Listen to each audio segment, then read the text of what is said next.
Imagine you were with your friends on Halloween night. You are all going to the old abandoned house on the outskirts of town. You all have heard the rumors. You know the stories and the mysterious disappearances that happen there. But hey, you aren't scared. Your only care in the world? Getting a girl you like in the house, scaring her for a Halloween prank, and hopefully getting laid in the process. This is the fate of 6 college-age students one Halloween night. The students: Shane, Lloyd, Dax, Brody, Lana, Rachel, and Taylor all go into the old abandoned estate, and they never make it out alive. So, what happens in the house? What powers are at play? More importantly, how good of a job does the film do in portraying all of this? The day's incidents start with one lone teenage boy. Through a quick search in the movie, we can find that his name is Charlie, and this information is irrelevant to the story, and it doesn't change his fate. But through this initial contact prior to our main characters entering the building, we can get a glimpse as to what this entity is capable of doing. When subject, Charlie, approaches the house, he does so to obtain the address numbers on the front door. Why would he do something like this? To obtain the phone number of a girl he likes. Oh, poor Charlie. We get our first paranormal incident in this scene. As the individual is scraping the numbers off of the house, the doors suddenly open as if they weren't even there to begin with, and he tumbles inside. A small bruise maybe, but after seeing the inside of the house, it is to be suspected that he gets an unsettling feeling, like he's being watched. This is shown to us. Throughout the intro prior, poor Charlie is shown with a top-down camera angle shot, typically used to convey helplessness, weakness, or being at the mercy of a higher power. Anyway, Charlie dusts himself off and begins to immediately leave the house when we see a manifestation of the entity make itself known. We will call these non-humanoid manifestations Fosters, for reasons that will become clear later on.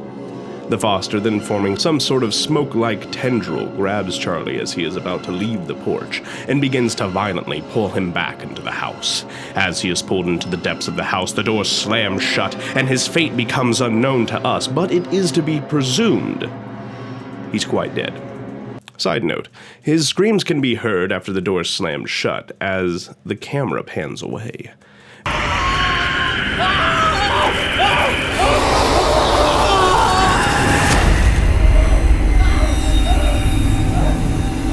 This is worth noting if you've got pen and paper, as it comes into play later on in the movie.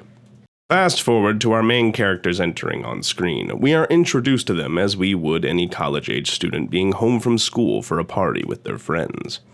They're joking, they're laughing, and they're getting ready for a party in the old house. We see Brody and Lloyd discussing the night's plans in a pickup truck outside of the estate, as that is what it shall be referred to, and leaving Lloyd to plan the party while Brody picks everyone up. Their individual background stories are irrelevant. However, in some instances, the entity appears to attack them in ways that steal something of value from them. This information is loosely based on a statement from Rachel at the beginning of the movie where she mentions her lips feel like that of an old woman, which fits the effect that befell her. Thanks. My lips are so chapped. I feel like an old wrinkly woman. Oh my. Upon arriving at the estate, the group sets out to get the night ready. We begin to see the early stages of the paranormal start to take hold of the group. Lana, a woman who doesn't seem to have a match for the night, stays back while the others split up, and she begins to look at the decor of the estate. The estate, which resembles an esteemed early 20th century home belonging to that of someone of the upper class, still has all of its furnishings intact and is well preserved. So much so that the lights still work. There are photos on the mantle, and it doesn't appear to have much in the realms of damage from years of neglect. The home has 3 floors, but only 2 of which are known upon entry and from external examination. An individual can walk around the perimeter of the estate with no issue. However, approaching the front door seems to awaken any anomalous behaviors exhibited by the estate and the entity inside. The estate has no paranormal activity in itself. It all seems to be derived from the witch inside, but I am getting ahead of myself. While looking at the decor of the estate, Lana hands an old photograph to Dax.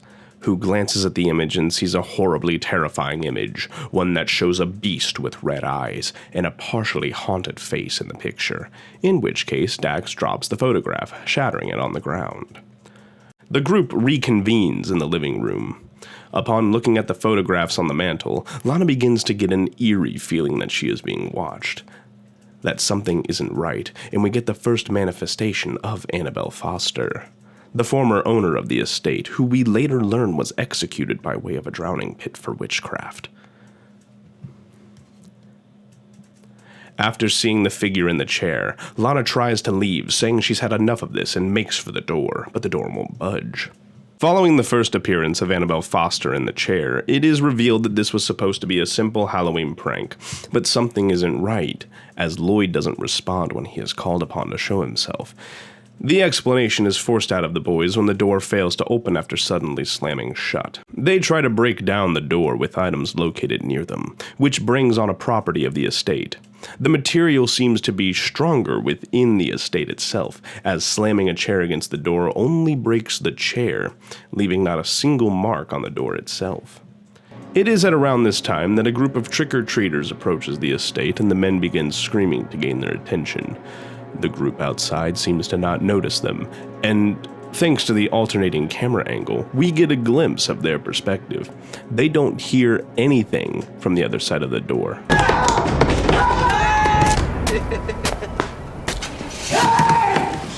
But what about earlier?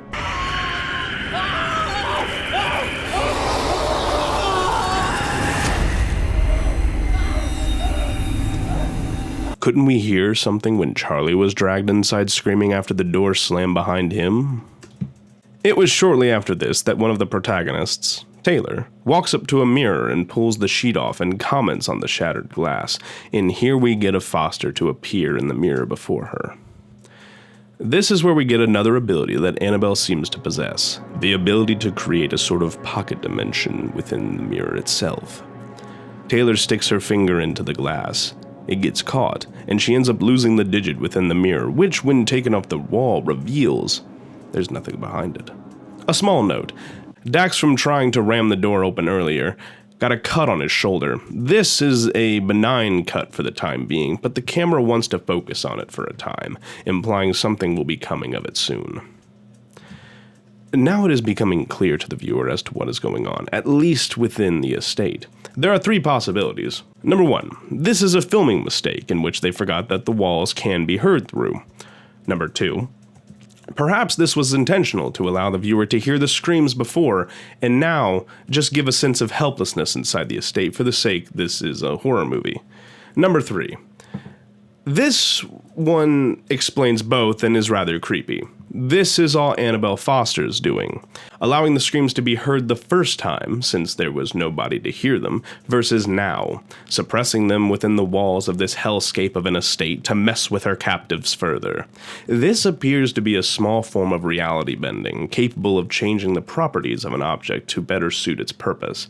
This would explain many things in the film, why you can walk around the estate without alerting her, but you can't leave the estate through any entrance but the front door to escape.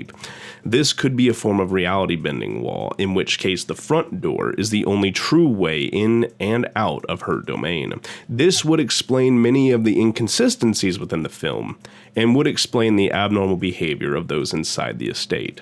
After recovering as best as possible from the loss of the finger and the acceptance of being trapped within the estate, the six do the one thing that is always a good idea in a horror movie: they split up. Again, this could be for the film's purpose, as it provides background on the former owner of the estate, but it can also be a result of the anomalous effects displayed by the rest of the estate, causing thinking to become erratic. You start to think things that you normally wouldn't think of doing. Also, one of their friends just lost a finger, could very well be shocked at this point. While learning about Annabelle Foster and seeing that the study has been seemingly unchanged since the estate abandonment decades earlier, we learn of a new ability from Annabelle: shapeshifting. After discovering a severed arm in the cooking pot in the kitchen, Brody separates from his trio upon seeing an illuminated room. Upon entering, he finds Rachel crying and holding on to a doll that she claims she had as a child, and that all of the toys in the room resembled those that she once possessed. She then cries and asks to be held. Upon a sudden change of pace, she begins kissing Brody while the camera zooms in every direction, first to them, then around them, then to the mirror, then to the door. When Brody says they should at least shut the door, she shuts the door. But it wasn't her that does it, as the door suddenly and mysteriously slams shut. The audience knows what is about to happen, but Brody is caught off guard when he turns to face Rachel and finds he is face to face with Annabelle Foster, who then proceeds to rip his face apart and tear at his throat. Again, his screams are heard clearly to the viewer, but to those merely one floor above him and to even those down the hall, he may as well have been silent because no one can hear him. This falls back on either a film lapse in judgment or reinstates the notion that Annabelle can alter reality and the physical abilities of objects such as walls of her home. We get a look at her twisted desire to toy with her captives later on, when Brody officially dies in front of Dax, Taylor, in the viewer's eyes. We see him storm out of the room, down the hall, and drop in front of Dax, clutching his throat and gurgling blood. Through his final words, he chokes out that he doesn't want to die here, before dying here. From the wound on his neck, we can gather that she merely inflicted several minor lacerations along his neck and cheek that would cause him to bleed out slowly. But something pulled her away, allowing him to escape. This shows a weakness in her that may not have been apparent to everyone watching. It shows that while she can sense everything in the estate, she can't attack in multiple areas at once. It appears as a foster entity upstairs in the laboratory, appearing as a cloud of smoke and causing her captives to leave one of her domains, for reasons that will be explored later. Brody dropping dead in front of Dax and Taylor seemed to add to the terror she aims to inflict, as not only does Brody die afraid, but Dax and Taylor see him die and are now afraid to continue. Meanwhile, Dax's infection is only getting worse, having spread from his forehead and now covering a large percentage of the left side of his face. It could be a combination of the infection and the day's events, but he is slowly losing his desire to go on, is doubling over in pain, and acts more and more exhausted every time we see him. While Brody was being attacked, Lana, Rachel, and Shane explored the upper floor of the estate and discovered the aforementioned study and briefly mentioned the laboratory. This room has windows much like the rest of the estate in which they are boarded up. And while loosening of the boards is possible, it seems to contain a mysterious black substance on the other side that acts as a deterrent to future attempts to escape in that location, for the time being.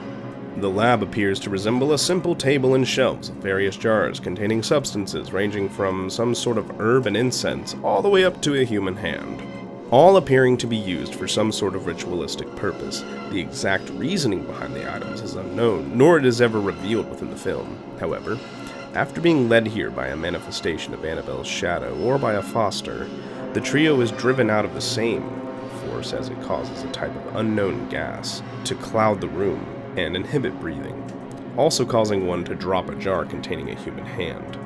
While struggling to come to terms with all this and crawling around trying to breathe, Rachel cuts her hand on the jar that had smashed on the ground. After escaping the lab and the noxious gas, the trio rests on the staircase and they talk about a mirror with the dead and they blah blah blah blah blah. They never explore it again in the film, nor do they do anything with it, so it appears to be a colossal waste of time, so just let's move on instead of the 5 minutes that they took to waste my time with it. Yeah. Waste of time. Suddenly, after hearing a cry for help, they rush down into the basement, where they find Lloyd bound in rope and suffering from what appears to be deliberate torture methods. The injuries on his body showing multiple deep, non-lethal lacerations on his torso, shoulders, legs, and arms. This was a deliberate trap to lure the group into the basement, in which the entity planned to take out a few more. But first, it had to deal with Taylor and Dax. The mentioned duo was traveling around upstairs. We see Dax pulling Brody's body behind him, and they discover the door was open. Taylor made it out. Dax wasn't as lucky. It was a trap, but one for Taylor, not Dax. Before the focus shifts to Taylor, we see Dax look back and scream at Annabelle just before she takes the form of Brody, calling out Dax's name, and then turning into a foster manifestation and slamming him against the wall. Meanwhile, Taylor ran outside and attempted to flee on foot, but she was pursued by Annabelle, or at least a shadow version of her, and she fell into a small pit full of water, where black slimy hands pulled her under and her screams became bubbles under the surface. And then finally, all was silent outside of the estate. Back inside the basement, the effort to free Lloyd was underway. As Dax walked in, he gave the news that Brody was dead and that Taylor escaped outside. They then attempted to lift the cage Brody was being held in while Lloyd mumbled something about the witch. However, Annabelle wasn't going to let them win that easily, so she forced herself as a foster manifestation down Dax's throat, forcing him to lose grip on the rope he was holding. She also clogged the pulley system, so it was harder to use, making rescue all the more impossible. And it worked like a charm. Dax dropped the rope, collapsing in a coughing fit, and the cage crushed Lloyd at the neck, killing him instantly. To quickly recap, Annabelle Foster has the following abilities. She can change her physical appearance, she can change the properties of matter, she can teleport, she appears to have an omnipresence within the estate, she can manipulate matter physically, she is incredibly intelligent, she's a sadist, and she enjoys toying with those she is planning on killing. She also kills without mercy, seeming to enjoy killing slowly and painfully versus quickly. So far, she is unable to be physically harmed or even so much as slowed down. When they leave the basement, we see Rachel and Lana crawl through an air duct to try and escape, because nothing bad ever happens in a horror movie when they're trapped in a tunnel or an enclosed space. Shockingly, Rachel is caught and her fingernails are ripped off of her hand one by one until she eventually gives up and lets Annabelle take her, while Lana manages to knock herself out. While asleep, Lana has a dream. She escapes and sees a possessed sheriff, which implies one of two possibilities. Number 1, Annabelle can manipulate your dreams. Or 2, she dreamed she escaped, but she didn't actually escape, meaning her body forced her to have a nightmare, presumably to wake herself up. Lana then awakens in a room, not a duct, and in the corner is Rachel. She is complaining about being old. The camera does this really nauseating thing where it keeps cutting back and forth to Rachel, then a wall, then Annabelle, then behind her, then after about 1,000 times it stops, and in walk Shane and Dax. From there, we see that Dax's infection is significantly worse and he's barely hanging on to life, and he even has an idea to kill himself and everyone else by burning the estate down and possibly killing the thing inside with them. Naturally, Shane and Lana are against this, so Dax stays behind to catch his breath, and then makes a break for some random pile of hay to, burn the estate down. However, if the door can't be broken and the estate is surrounded by this thick sludge, would fire actually destroy it, or just kill them all violently? It probably wouldn't work given the nature of the estate. Gathering up their courage, they venture onward downstairs and find Rachel, though she is much older.